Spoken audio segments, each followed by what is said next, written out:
কালবৈশাখী ঝড়ে বুড়ি। এক গ্রামে এক বৃদ্ধা থাকতেন। সবাই তাকে বুড়িমা বলে ডাকত। তিনি খুব একা থাকতেন, কিন্তু ছিলেন খুবই দয়ালু আর জ্ঞানী। তার ছোট্ট একটি কুড়েঘর ছিল গ্রামের প্রায় শেষ প্রান্তে। একদিন আকাশ কালো করে এলো। গরমে হাঁসফাঁস করতে থাকা মানুষ হঠাৎ দেখল হাওয়া শুরু হয়েছে। হঠাৎ শুরু হলো কালবৈশাখী ঝড়।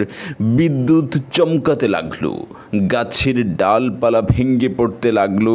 গ্রামের সবাই দৌড়ে ঘরে ঢুকে দরজা জানালা বন্ধ করে ফেলল।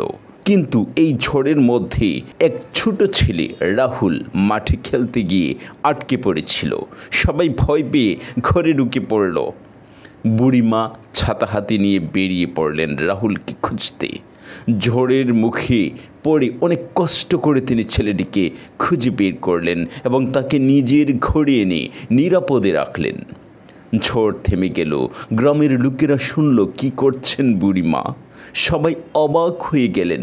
তার সাহস আর ভালোবাসা দেখে তারা ঠিক করল আর কখনো বুড়িমাকে একা থাকতে দেবে না, তাকে পরিবারের মতো যত্ন করবে।